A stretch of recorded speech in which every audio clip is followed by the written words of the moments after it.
Okay, welcome to part 2. Hopefully you have all of your pieces cut out.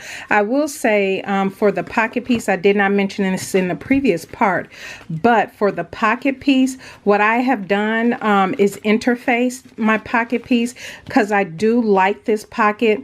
I like how deep it is. It's deep enough, so I would use this for other patterns as well. So this one is interfaced, but all my other pieces have been traced out first. The other thing too I would like to mention is because I'm using a linen, it's not 100%. I believe it was a 60-40, and I've had linen really, grow on me as maybe many of you have. For my interfacing for my front waistband and my back waistband, I am using a knit interfacing instead of a woven interfacing. That's just what I'm going to do for this particular project. And then also for your pattern pieces, because the skirt pieces all tend to kind of look alike, I label mine. These are just some stickers that easily come off. It's almost like washi tape that come off. I mark them, and I mark all of my pieces just so I don't get confused on what pieces I need to connect to what. So the first thing we're going to do, grab your skirt pieces 8 and piece 7. We're going to pin the front side skirt to the front center skirt, right sides together, matching notches, and then we're going to sew the seams and then press towards the center. So let me show you, once I have everything pinned together, what that will look like, and then we will go ahead and sew. Okay, what you're seeing here is the center front and also the side pieces. Again, I have done a little color blocking. Everything is pinned along the sides, our front sides together, and we're going to stitch this at 1/2 inch seam allowance. Make sure your notches are matching up. And then from there, you'll be able to go ahead and serge. But we're going to switch over and start sewing. So let's get to sewing.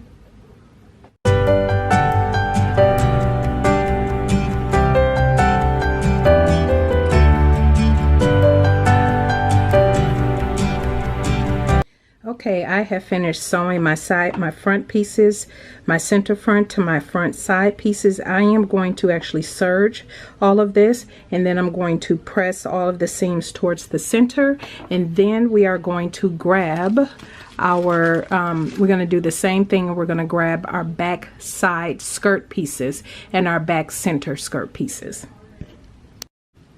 And before I forget, let me jump in before going to the back pieces.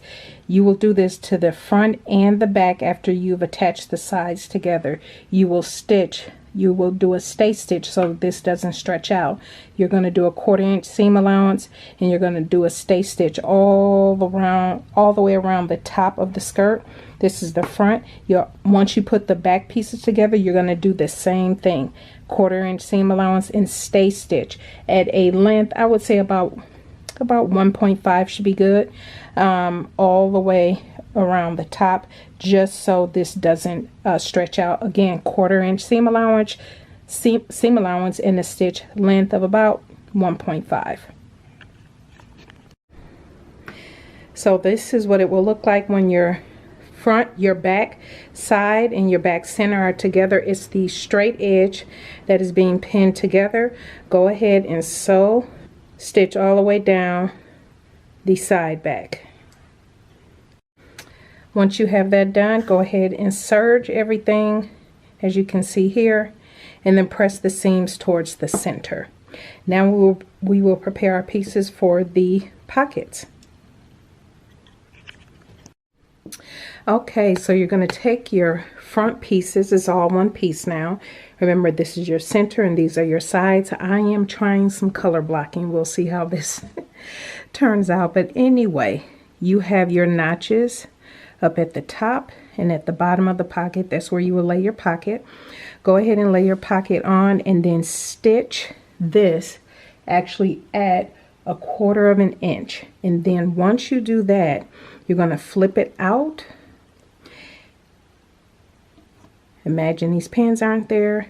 Iron it, press it rather, and then stitch 1/8 of an inch there. And you'll do that on both sides. Then take your back pieces and do the exact same thing. So I will show you what all of that looks like, and I will be right back. And these are your back pieces. So these are the 2 separate back pieces, and this is why I label, because the pieces kind of look the same, and you might accidentally, I mean, even though you do have the notches back here, the 3 notches, it's easy to get these mixed up. I have done it a few times, so that's why I label mine, so I know this is the side of the skirt where the pocket is going to go.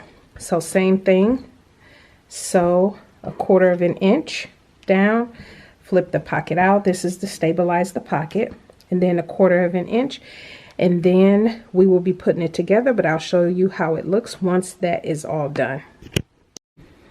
Okay, so as you can tell, the pocket has been sewn on, pressed outwards, and then we have the 1/8 stitching. We've done that on both sides. We've done that to the front and back pieces. Now what you want to do is lay your front piece all the way out, pockets laid out, make sure everything is nice and neat, and then you're going to lay your back pieces on, and you're going to pin all the way around on both sides, because what you're going to do is start stitching from here all the way around here, all the way down. Now you do have the option, if you are serging, to go ahead instead of trying to deal with both fabrics at the same time. You can go ahead and just serge all the way around first, and then place them right sides together and then stitch. I feel comfortable with just laying mine together, pinning them, and then going back in and serging. So I will show you that once it's all done. Okay, so I am hanging my skirt piece, just again because it's linen, has some linen in it. I just want to make sure that whatever is going to drop, so by the time I get ready to hem it, you know, my hem will be even. It may not drop, but we shall see. But I just want to show you my pockets, everything have been sewn and then serged. Give everything a good press, let it hang. And so now it's time to grab your bodice pieces. Okay, now that you have your lining pieces, this is the front I'm showing right now because it'll apply to both the front and the back. So grab your lining pieces and go ahead and trim per the instructions. What you're going to do is trim 1/16 of an inch from the arm side here and from the neck here. Just trim 1/16 of an inch out of those areas. This is just to prevent the lining from seeing the lining from the outside after you've combined the inner and the outer fabrics together. So you want to do that to your front and back pieces, and then what you want to do is stay stitch the neckline at 1/4 of an inch seam allowance. And so make sure you do that for all views.